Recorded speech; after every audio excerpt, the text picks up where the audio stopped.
人对近在咫尺的圣剑视若无睹，反而转身选择了圣剑的影子。绝非他不渴望圣剑的力量，而是唯有这柄影中之刃才能与他产生共鸣。对此我也没有感到丝毫的意外，因为前世我就是靠他才成为世界最强的刺客。我的哥哥却被那把圣剑选中，成为天命之子。于是我为了家族荣光，心甘情愿化为他的影子，在黑暗中为他扫清一切障碍。可就在这天，帝国大军竟毫无征兆地将我重重围困。不仅大陆上威名赫赫的顶尖高手倾巢而出，而且那带队之人竟是我哥哥麾下最信任的左膀右臂。不过即使我现在身受重伤，他们也无一人敢上前。这时我抬头问，这次的行动难道是皇帝下的命令吗？说到我周身再次爆发出强烈的威压，这让他不禁感叹，我真的如传闻中的一样强大。见我周身的肃杀之气愈发强烈，他赶忙闪身后退，与我拉开距离，并说为了防止我用秘术逃脱，特意设置了9星级魔法结界。正当我想着这次无论如何也要逃出去，然后去找大哥一起调查这件事的幕后主使时，突然出现了一个让我无比熟悉的身影，那就是我的大哥埃舍尔。当见到他之后，我的脑袋先是一片空白，紧接着一个恐怖又大胆的想法瞬间涌上了我的心头。难道这次围剿自己的幕后主使是自己的亲哥哥吗？想到这里，我的身体开始摇摇欲坠，最后支撑不住跪了下来。也正是这时，我才从大哥的口中得知，家族为了能让他当上皇帝，决定除掉我这个知道家族无数肮脏交易的黑手，只有将我这个污点除掉，他的宝座才能够坐得安稳。不甘心的我将匕首紧紧地握在手中，体内的黑雾也不自觉地散发出来。埃舍尔看到后却说，就是因为这团黑雾，才将我变成了一个丑陋的杀人狂魔，并指责我欺骗他们隐藏黑雾的事实。当听到他的这番话后，我被彻底的激怒了。他有什么资格在这里指责我？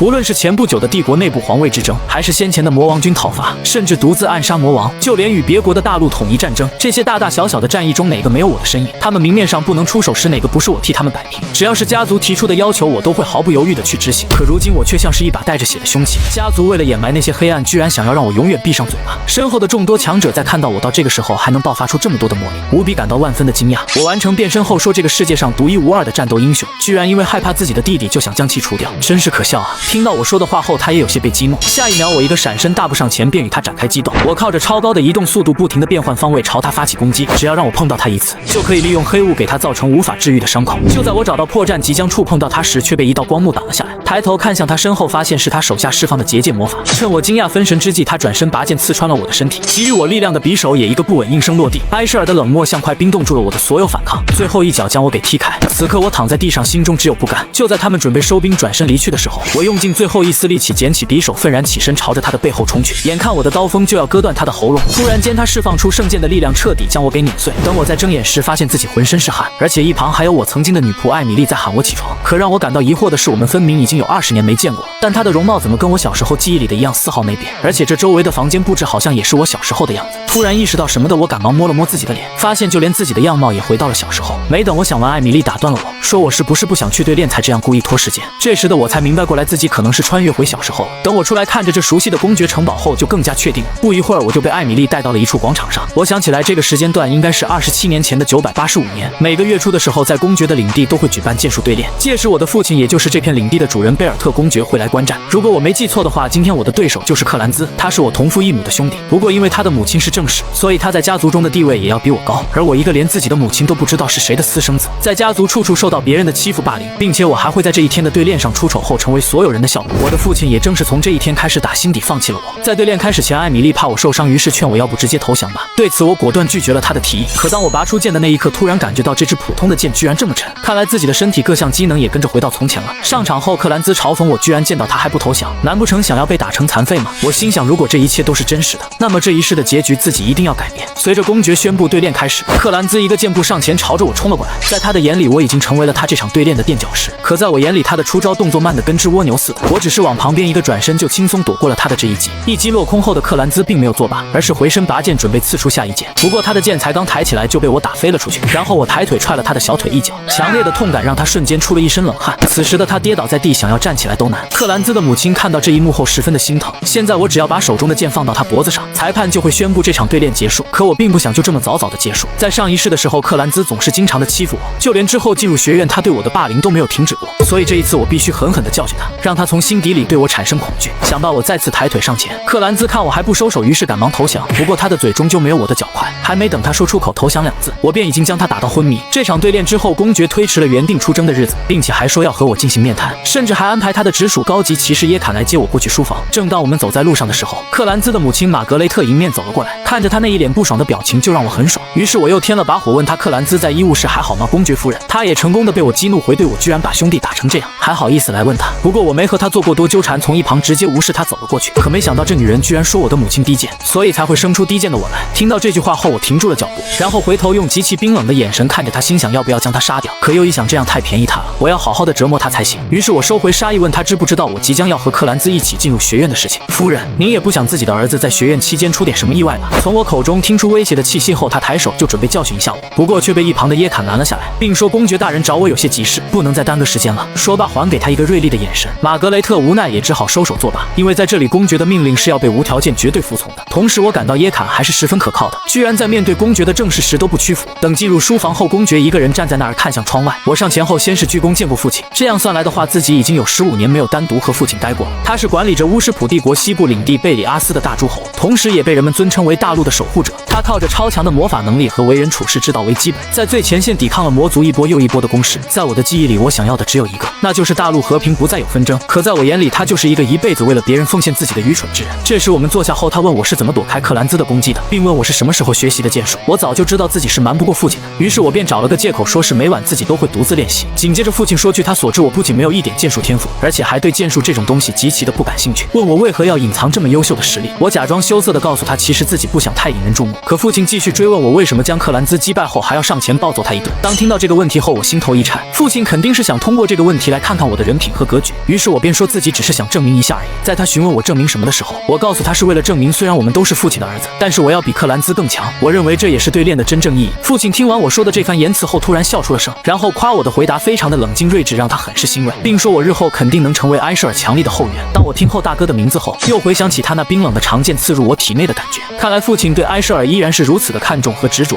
最后父亲说为了奖励我这次的出色表现，让我想要什么尽管提出来，既然如此，那我就破坏埃舍尔那个混蛋想做的一切吧。想罢我便说自己要跟着您一起去战争的前线。画面一转回到我的卧室内，当艾米丽听说我要随军前往前线后，眼睛都吓白了，因为在那里可是有着数不清的凶恶魔兽，随时都会有可能没命的。乌什普帝国西部领地贝里阿斯，这里是整个大陆唯一被称为战争前线的地方。再往前走就是勒梅亚山谷，那里数百年以来一直是人类跟魔族交战的阵地。于是当时父亲向我提出了一个条件，那就是在1个月之内向他证明我有资格前往勒梅亚山谷。虽然我现在还不知道父亲口中所说的资格是指什么，但对于现在的我来说，最重要的就是提升自身实力。虽然我的体格和力量要比同龄人弱，但好在上一世的记忆和战斗经验得以保留。最重要的是我体内的这少量的魔力，只要通过锻炼自己的身体达到一定的强度，就可以为我所用。没等我想完，房门就被一人给大力踹开。我抬头一看，这人正是我的姐姐爱丽丝。一个照面过后，她冲过来直接抓住我的衣领，然后大声的质问我是疯了吗？问我为什么会向父亲提出去战争前线这个愚蠢的要求，还让我不要以为打败克兰兹就不知天高地厚了。最后喊我跟他一起上顶楼。来到顶楼之后，爱丽丝说我只要能在他的攻击下撑过3分钟，那么他就会同意我前往前线。我问他真的要这样做吗？他让我废话少说，只问我一件事情，问我该不会是想要继承家族的遗志吧？在听到他原来是想问这个后，我顿感无语，自己对那些东西可不感兴趣。爱丽丝看我不说话，以为是我默认了，便让我什么都不用说，直接拔剑吧。可我这副小身板才跟克兰兹对练完没有半天，现在手都累得要死。可还没等我抱怨完，就看到爱丽丝就要冲到我跟前，本能的驱使之下，我抬剑挡下了她的这一击。被弹开的爱丽丝十分的惊讶，她想不明白我这么小怎么可能挡下她的这一剑呢？而我心想，我的好姐姐，你不会真要跟一个比自己小很多的弟弟动真格吧？被弹开后的爱丽丝先是闪身后跳，与我拉开一段距离，然后她才注意到我手中的拿着的是一把剑身很薄的刺剑，却能精准无比的挡下了自己的长剑。她虽然分不清是我运气好还是隐藏了实力，但此刻的她已经有些恼火了，咬着牙说我家的石安还是挺厉害的嘛。当我看到她的这副神情后，心想这下算是彻底完蛋了。果然在接下来的时间里，爱丽丝朝着我发起了雨点般的攻击，终于在她看到我的一个破绽后飞身一跃，双手握剑朝我劈下。见状我赶忙反手抬剑抵挡，马上随着我剑身的倾斜，我的刺剑直接划过了她的长剑，朝着她的面门直劈而去。这一下可着实吓到了爱丽丝，同时我也暗骂一声该死，然后急忙扭转手腕调转剑身方向，最后与她的长剑再次碰撞后向后退去。爱丽丝也被刚才这强大的冲击力击退数米，等我落地后仍惊魂未定，如果我刚才没有扭转剑的方向，她肯定会没命，差点就出大事了。我前世修习的迷雾剑术暗舞当中大多都是必杀技，刚才那一下我使用了太多力气来调转剑的方向，虽然我往剑里注入魔力来克服了力量差，可马上就要到这副身体可以承受的极限了。而爱丽丝这边缓过一口气后，嘴中开始念出一段咒语：大地和风啊，请到我身边成为我的利刃。我听到我的好姐姐居然要对我使用6星级魔法后，两个瞳孔瞬间瞪得跟苹果一样大。可爱丽丝已经做好了俯冲的准备，她手中的那把剑也被一个名为水之刃的魔法所缠绕。我心想这是准备要自己的狗命吗？星号别闹啊！可爱丽丝此时已经忘记了自己正在与我对练，她嘴里不停地嘟囔着我不能输这4个字。但现在我已经退到了围墙的最边缘，即使能挡住她接下来的一招，同时也会被冲击力打飞出去。如今之计，我只能相信我的猜测了。想罢我率先一步朝着爱爱丽丝飞身而去。爱丽丝的魔法也已经凝聚完成，可我非但不找地方躲闪，甚至朝她俯冲的速度更快了些。我一边向前冲，一边祈祷，拜托那个东西快点出现吧。终于在我们中间只剩下2米半就要交锋时，耶坎从一旁闪身而出，来到我们之间，一只手拎起我的同时，另一只手挡下了爱丽丝的6星级魔法。当2把剑碰撞的瞬间，将整片天空都给点亮。耶坎等爱丽丝稍微冷静了一下后说道：“爱丽丝小姐，少爷还这么小，您这么做是不是太过分了？”而看到耶坎的我也终于松了口气。爱丽丝冷静下来后才反应过来自己刚才在做什么，于是她赶忙抱着我一边哭一边问我有没有受伤。她解释说她只是太过于执着，不想让我上前线而已，所以才失去了理智。我也清楚的知道爱丽丝做什么事情都非常的认真。她就读的皇家学院内聚集着很多魔法、剑术、文学等各个领域有天赋的大陆鬼才，爱丽丝则是学院建立以来首位拿到全科 S 级的精英中的精英，再加上长得很漂亮，人们都称她为神之子。在上一世，虽然她和长子埃舍尔并称为下一任的大陆守护者，可就在她加入到光之骑士团后没多久，就迎来了悲惨的结局。想到这里，我抱着她的手紧了紧，这一世就由我来守护这位对我很好的姐姐吧。再过了一会儿后，爱丽丝问耶坎：“不是公爵大人的守护骑士吗？为什么没有跟着公爵大人一起出征啊？”耶坎说：“公爵命令他暂时来保护我的安全，而且是要在暗中保护，所以他就没有告诉其他人。其实从我一出门开始就察觉到他的气息了，不过我想不明白父亲为什么要派他来暗中保护我。由于体力透支过于疲累，我想着想着一不小便沉沉的睡了过去。第二天姐姐就回学院去了，她这次是毕业前特意来看望一下父亲。我也开始锻炼自己的这副小身板。在那晚与爱丽丝对练后，我深切地体会到体力的重要性，于是在接下来的2周内，我不停地锻炼，可效果几乎是微乎其微，这不禁让我怀念重生前自己那副强壮的身体，自己必须得想想其他办法才行啊。这时艾米丽进来说，爱丽丝给我寄过来一瓶东西，并问我这到底是什么啊，怎么这么臭？这瓶子里装的是地狱猎犬的血，是我特意托爱丽丝帮我找的，因为地狱猎犬的血只有在勒梅亚山谷才能获得，所以这东西很珍贵。既然我能得到它，那就说明有人在黑市贩卖的传闻是真的。这种魔兽的血不仅闻起来奇臭无比，而且在喝下去时还会让口腔充满难以忍受的灼烧感，因此只是用来配制毒药。但我知道其实服用这个后可以永久的提升魔力和体力，虽然后来大部分人都认为那是迷信，不过在前世我可是亲身体验过它所带来的效果。身后的艾米丽见状问我真的要喝这玩意吗？我告诉她没错的同时心想放心吧艾米丽，我连你做的食物都能吃下去，何况是这个。这时我又想起前世艾米丽第一次给我做饭，当时我喝完那碗汤后差点就没命，跟那碗汤比起来的话，这一点点的魔兽血对于我来说真的是太好喝了。等喝完后我感觉到自身的魔力正在缓缓上涨，然后我以出去散步为借口，准备试验一下效果。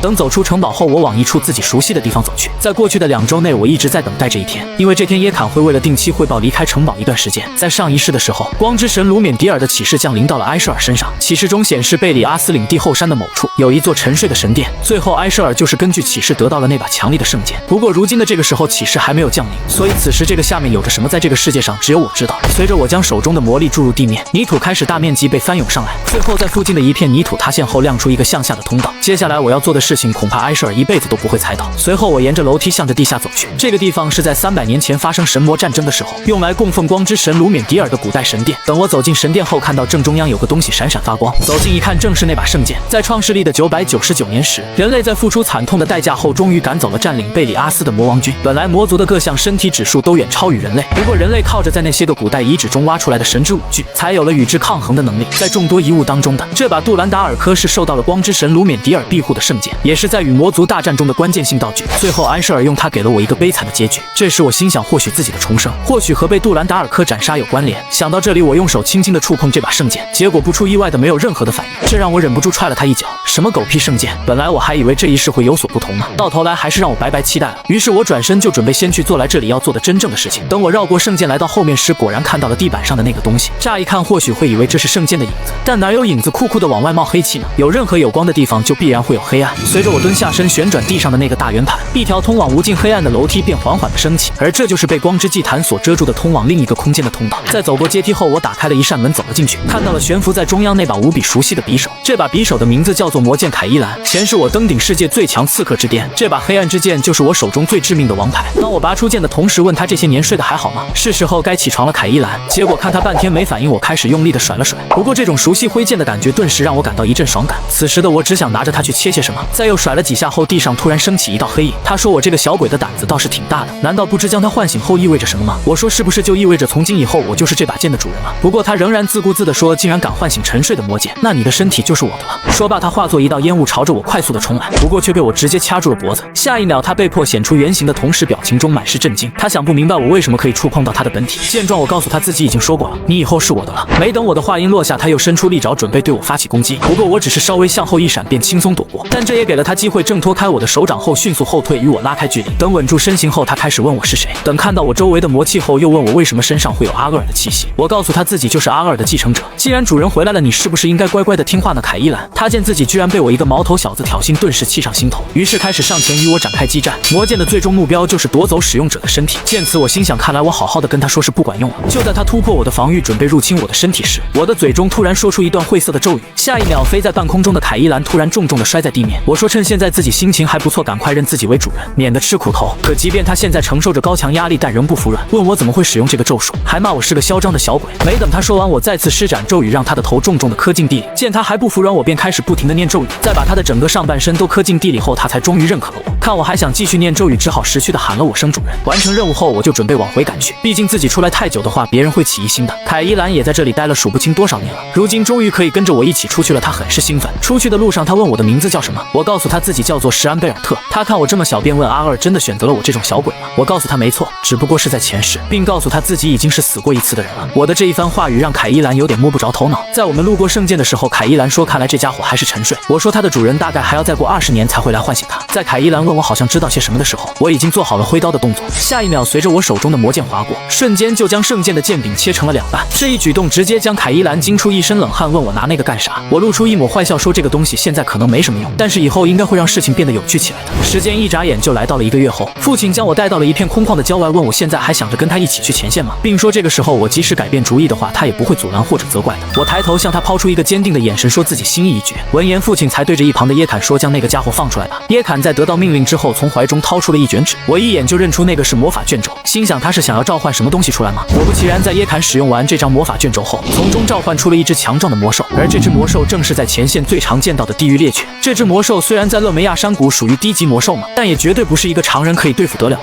就在我拔剑的同时，身后的骑士们也齐刷刷的将手握在了剑柄上。见此情形，我便猜到如果自己在测试中出现什么意外，那我身后的这些骑士会立马冲上来将这只魔兽切成98块。然后身后的父亲告诉我，从现在开始由我独自来通过这场试炼，以此来证明我的决心到底有多坚定。当身后的耶坎听到试炼2个字之后，若有所思，手中带着许多刀痕剑鞘也不自觉地抓紧了些，因为在3天前我来找过他，并且提出了一个让他意想不到的要求，那就是我要与他对练。我给他的理由是马上就要到了与父亲约定的日子，可自己总不能一直对着空气挥剑吧，所以想提前感受一下实战的感觉。耶坎听后说，如果我想对练的话，还是去找与我年龄相仿的克兰兹少爷或者其他少爷。我说也不知道怎么回事，自从上次与他对练完之后，每次当他见到我转身就要跑。耶坎心想要和一个不知道小自己几十岁的小孩对练，真是太难为自己了。最后没办法，他只好接受了我的这场邀请。不过为了安全起见，他不打算拔剑，而是用剑鞘与我对练。我先是谢过耶坎之后，又说自己还想拜托他一件事，那就是接下来发生的一切你都不可以告诉父亲，这是命令。正当他疑惑我为什么会提出这种要求的时候，我已经一个箭步上前朝他冲去，只是一瞬之间我就已经来到他的跟前，挥出一剑。耶坎从刚才的那一击中感受到我的力气非比寻常，他不敢相信这真的是一个小孩子可以打出的力量，甚至就连他那剑鞘都被砍出一道缺口，没给他多想的机会。紧接着我又是朝他挥出一剑，他向后闪身的同时不禁感叹我的速度居然也这么快。就是这一稍微愣神的时间，我便已经消失在了原地。此时我的身影已经翻越到他身后的上空，虽然他能感知到我现在的位置，可让他疑惑的是我什么时候翻到那里去的。不过他来不及多想，赶忙转身，然后抬起剑鞘再次挡下我的这一击。白刃撞击剑鞘的刹那，整个广场都在震颤，两人周围的空气被撕裂成蓝色的漩涡气流，像有人用巨手搅碎了的风。剑体再次碰撞的瞬间，剑影炸成了一朵朵绚丽的白菊。耶坎握着剑的手稳得像块石头，不停地接住我的一击又一击。此刻所有的张力都凝在我那团红瞳里，像颗即将爆炸的定时炸弹，又像头被激怒的野兽，死咬住对方不肯先松口。现在这哪里还是简单的攻防对决，分明是2个武者用手中的剑在对话。我的剑在说我要赢，耶坎的剑鞘说没那么容易。剑刃的碰撞声就是我们的回应，能量的飞溅就是我们的情绪，连周围的风都在为这场对决加油。在我的体力消耗的差不多后，我一个后跳与他拉开距离，不禁感叹现在的自己果然还不是耶坎的对手。然后谢谢耶坎能与自己对练。喘着粗气的耶坎到现在还不敢相信刚才所发生的一切，他分明记得我以前分明很弱的，如今的我居然能将他给打成这样。画面回到现在，虽然周围的其他骑士都万分紧张地盯着场中这只魔兽，害怕他对我造成什么伤害，只有耶坎的心中十分放松，因为他知道这只魔兽根本不是我的对手。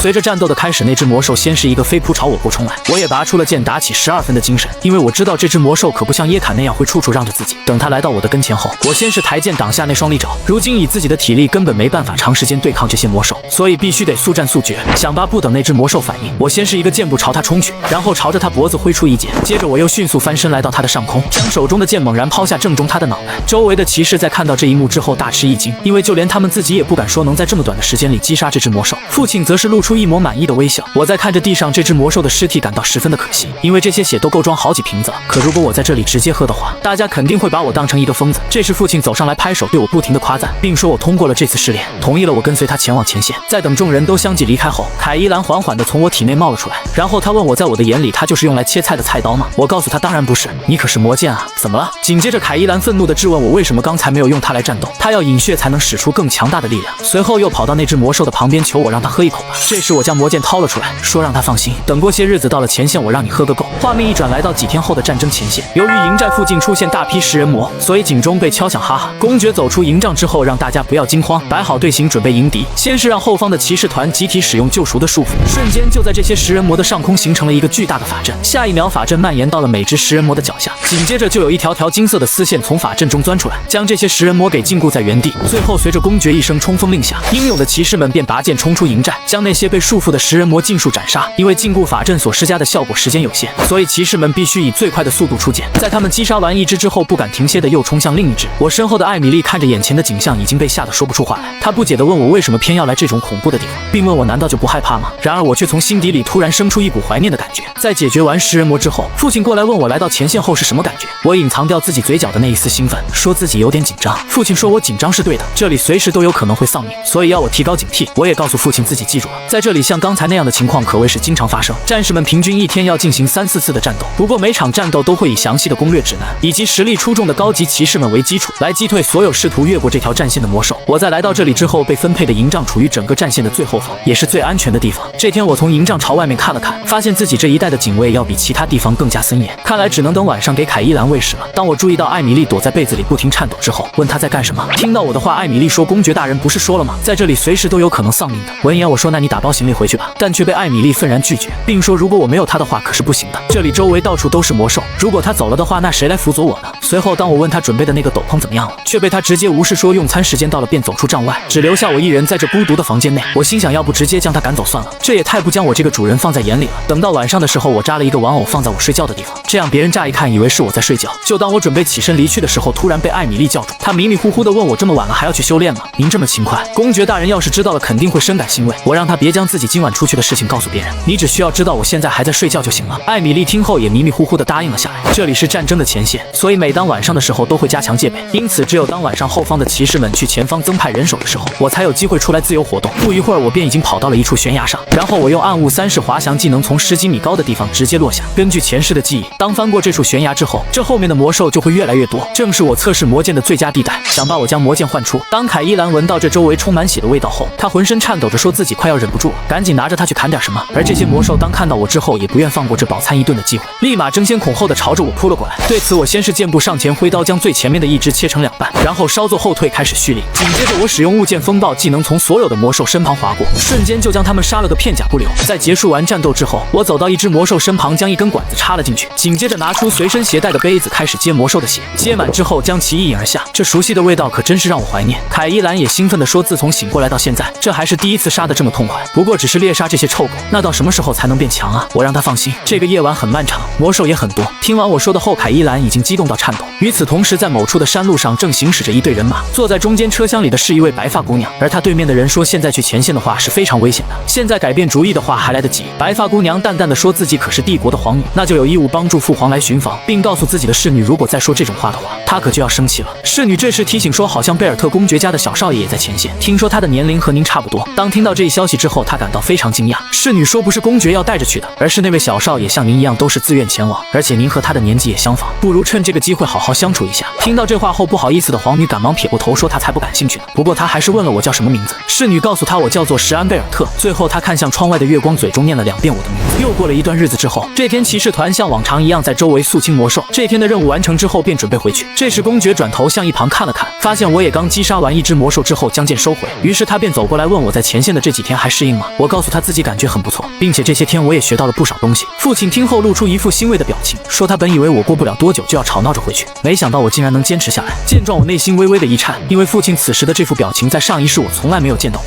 临走时父亲让我明早去他的营帐内找他，他要有话要对我说。当天晚上，我一如既往偷偷溜出来狩猎，不过这次居然碰见了一只死亡蠕虫。可在我印象里，这种魔兽通常只会出现在山谷深处啊！看我半天都没能将这只魔兽拿下。凯伊兰提议让我把身体交给他，由他来控制。闻言，我说你的意图会不会太明显了？凯伊兰让我放心，说他就用一会儿，马上就能还给我，并让我看自己刚才造成的伤口，不一会儿魔兽就能将其恢复。所以像这样的攻击，无论砍多少次都不能将他杀死。我心想，凯伊兰说的没错，再这样下去的话，可能打到天亮都不能将其击杀。可自己已经半夜跑出来偷偷训练快1个月了，这期间也在不停地喝着魔兽的血，力量却仍然不够。看着这只蠕虫要再次向我发起攻击，没办法，我只好答应了凯伊兰的要求，然后使用暗物9式魔剑现身。凯伊兰接管我的身体后，瞬间顺着蠕虫的身躯向上冲去，途中还挥出一道道的斩击。虽然凯伊兰的攻击速度很快，力量也要比我强，可依旧不能对他坚硬的表皮造成很深的伤口。不过此时的凯伊兰已经飞跃到了蠕虫嘴巴的正上方，他像团会动的火，像个被激怒的恶魔，像所有压抑到极致的情绪爆发的瞬间。下一秒，他发动物剑中的飞舞的8个花瓣，瞬间身体犹如一道激光似的坠落而下，同时还伴随着8道斩击，直接将这条蠕虫劈成了8块。到后半夜我已经回去的时候，骑士团就发现了悬崖下方出现很多魔兽尸体，而且根据血迹来看，应该刚死不久。同时耶坎也从周围察觉到了很强的魔力，他猜测会不会是魔族干的。公爵说，如果魔族在这附近的话，我们就不能这么轻易的走掉。于是便派手下去仔细搜查一番周围的尸体。等他蹲下身来后，发现这些魔兽身上的剑伤有些眼熟。没等他深思，耶坎就叫他过去。等他随着耶坎所指的方向看过去之后，也略吃一惊，在他们面前的赫然是一只碎成8块的死亡蠕虫尸体。像这种屠戮的手法，不禁让公爵怀疑，难道是那个组织干的？而此时我躺在床上后，心想自己真是疯了，居然为了杀一只魔兽就用了那一招。魔剑现身虽然可以让凯伊兰掌控我身体之后发挥出他真正的力量，但如果我稍有不慎，就有可能连精神都被他彻底侵蚀，从而成为一副躯壳。幸好之前喝了不少魔兽的血，要不以今天这种状况的话，自己的身体肯定承受不了。这时凯伊兰冒了出来，说我外表看起来虽然只是个孩子，但是言行举止却像一位身经百战的战士。明明是第一次使用魔剑，却出奇的熟练，而且还对勒梅亚山谷的各个地方都无比的熟悉，甚至就连施展迷雾剑术的时候，都像是已经下了30年的功底。再加上我先前说过自己已经死过一次，他问我就是重生者吧？可我以为自己先前给他说的时候他就已经清楚了，没想到这傻帽之前居然没听懂。凯伊兰听后愤怒地说，我上次说的那么隐晦，谁能听懂啊？紧接着他说，像我这样的家伙在前世不会就这么容易死掉。于是他开始猜测我要么是被杜兰达尔科的所有者斩杀，要么是被众多高手围攻致死，或者是被某些人给背叛。不过他更倾向于我是被背叛而死的。闻言我便问他为什么会这样想，他说我看到圣剑时露出的那副表情已经说明了一切，所以他猜测我的目的肯定是要来报仇，但他却不管我这么多。他提醒我说，只要在今后我在他面前露出一丝丝愚蠢或懦弱的样子，他就会马上将我吞掉。没等他说完，我一拳就将其打飞，并警告他别太嚣张，自己可不是蠢货。这一拳打得凯伊兰有些神魂颠倒，不过对于他的冒犯我并没有介意，心想他的性格还是和前世一样，没有一点点改变。第二天醒来之后，我发现周围的人都是人心惶惶，并从中嗅到了一丝紧张的气息。等艾米丽过来之后，我便问她是出了什么事情了。艾米丽慌张地告诉我说，在昨晚山谷入口的附近发现了高级魔兽的尸体。当听到她说的话之后，我心头一惊，猜测她口中的那只高级魔兽应该就是那只死亡蠕虫吧。紧接着我赶忙问她还有什么其他的传闻吗？艾米丽听到我的话之后一愣，不明白我所指的是什么。我慌忙地问她还听说了什么，比如有没有发现什么可疑的人或者跟我有关的事情。这时耶坎从身后走来，打断了我们之间的对话，向我行了1礼之后说，公爵大人有事找我。我心想这下坏了，自己所做的事情不会被发现了吧？昨晚的时候由于父亲带着人突然出现，所以我都没来得及像往常那样处理魔兽尸体。进入学院之前自己本不想暴露，只想低调一点的，如今我只好硬着头皮前往父亲的帐内。父亲在见我来了之后便让我先坐吧。此时我的心脏和大脑都在飞速的运转，如果父亲要是问起我昨晚的事情，自己该找什么借口呢？果然等我们坐下之后，父亲开门见山的问我昨晚在做什么，没有什么好的借口，我只好说昨天太累，所以自己很早就睡了。当听到我的回答之后，又让他想起昨天晚上那些魔兽身上的剑伤，他感觉那些伤痕真的很像是我用剑的习惯。我的回答又让他怀疑是不是自己想多了，而且他想到我还这么小，怎么可能独自击杀一只死亡蠕虫呢？见父亲半天没有说话，我便主动出击，问他为什么要这样问。缓过神来的他问我也听说了昨晚在驻扎地附近发生的事情了，虽然现在还不敢妄下定论，但他初步怀疑是秘密暗杀组织迷雾干的。我听到迷雾2个字之后，心跳不由得又加快了几分。接下来父亲便开始向我解释，这个组织是从古代延续至今，虽然不知道这个组织究竟有什么目的，但他听说这些家伙以进化为由害死了非常多的贵族，他们出现过的地方总会留下黑雾，而这也是他们最有名的特征。但从某一天开始，他们却突然消失在了这个世界，最后发现他们的踪迹也是在300年前。而昨天当他看到那只蠕虫的尸体之后，发现上面竟然升腾起了黑雾，那股力量分明是雾之神阿厄尔的痕迹，而阿厄尔是迷雾组织侍奉的主神，也是他们的力量源泉。由此父亲推断，悬崖下面的那些魔兽和那只死亡蠕虫都是迷雾组织干掉的。当我听完父亲的推测之后，不禁感叹他是真的厉害，仅凭借几道剑伤就能推测出一个300年前就销声匿迹的组织。最后父亲告诉我，虽然他不知道那些人为何会突然出现在前线，但让我要多加小心一些，他会将这件事上报给帝国好好调查一下。看这件事就这样稀里糊涂的蒙混过关，我内心如释重负。紧接着他又问我，听说今天谁会来访了吗？我说自己先前就听说过皇帝陛下会来寻访，难道就是今天吗？父亲先是说没错，然后露出一抹玩味的微笑，说今天要拜托我一件事。听父亲说出拜托2个字之后，让我有点摸不到头脑。不一会儿，外面的号角声响起，这说明皇帝陛下的车队已经来了。父亲带着我与众多骑士团纷纷跪地迎接。当皇帝见到父亲之后，脸上顿时喜笑颜开，然后他赶忙下马将父亲搀扶起来，说都是老朋友了，不必这么拘礼。然后看向一旁的我问，这就是你的孩子吧，威利厄斯？闻言我也赶忙行礼并自报家门。皇帝拍着父亲的肩膀说道，这么小的年纪竟然来到如此危险的前线，你的孩子们果然不一样。我还在想父亲是要拜托自己什么大事呢，原来只是让我来陪他参见皇帝陛下呀。不过在前世的时候，每次皇帝到来，我只能被关在房间里远远的看，这一世父亲竟然主动要带着我一起来接见皇帝，真是让我感慨。没等我想完，皇帝说要向我们介绍一个人。等他话音刚落，就从马车上面又下来一位女孩，她介绍自己是乌什普帝国的武皇女，名字叫做艾琳塞维勒斯。对于这个人我还是有所耳闻，在上一世的时候，她被称为悲剧的武皇女。乌什普帝国的皇帝蒂奥纳塞维勒斯有2位夫人，第一位是先皇后，现今已成故人的迪安娜奎杰尔；第二位是现皇后，也是当今帝国的实权者卡珊德拉奈菲勒斯。先皇后诞下了大皇子和2皇女，现皇后诞下了3皇子和4皇子，而武皇女艾琳塞维勒斯是某位不知名的平民出身妾室所生的孩子，因此不是嫡出的她被人们当成了徒有虚表的皇女，但她完全不在意其他人的看法。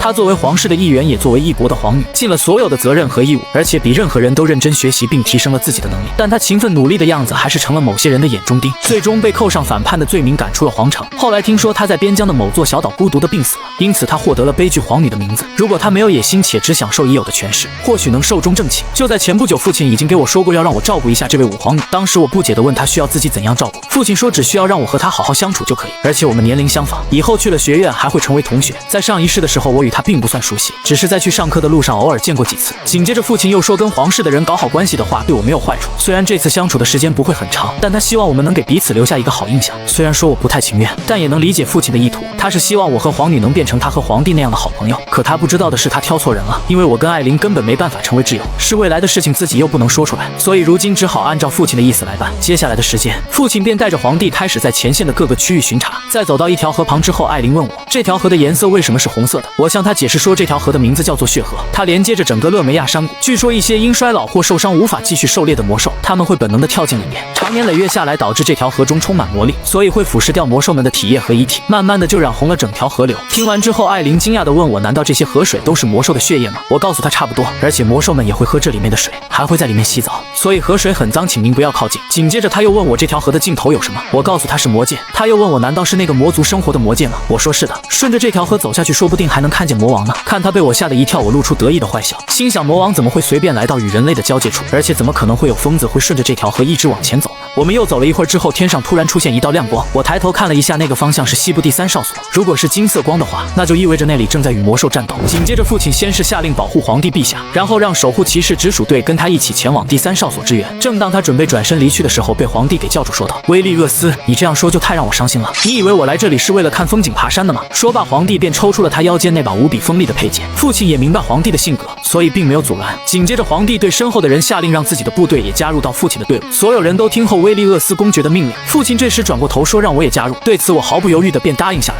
艾琳听后惊讶地问我，居然也能去与魔兽战斗吗？我告诉他自己只不过是在后方支援，并让他前往驻扎地避难。结果让我没想到他居然也喊着要一起去。看着他这胡闹的样子，我顿感无语。无奈我告诉他，这里可是战争前线，不是你家后花园。看着他继续在那儿无理取闹，我只好喊了一旁的耶坎。耶坎得到命令之后站出来说，他会代替皇室的骑士们安全护送艾琳皇女前往驻扎地。艾琳先是回头看了耶坎一眼，然后说自己可是皇女，看谁敢动她。这时我凑上前，用冰冷的眼神看着他说道，因为你的执拗，搞不搞会让数十名骑士因此丧命。尊敬的皇女殿下，您能为那些生命所负责吗？被我这么一说之后，他的泪水已经开始在眼眶里面打转。我也没再与他继续纠缠，只是告诉他，如果想耍赖的话，还是回去吧。与此同时的第3哨所正在进行着激烈的斗争，一只巨大的蜗牛朝着营地内发起冲锋，骑士们也在奋力的抵抗。不一会，父亲带领着大军便已赶到。随着他的一声令下，身后的骑士即刻加入到了战斗当中。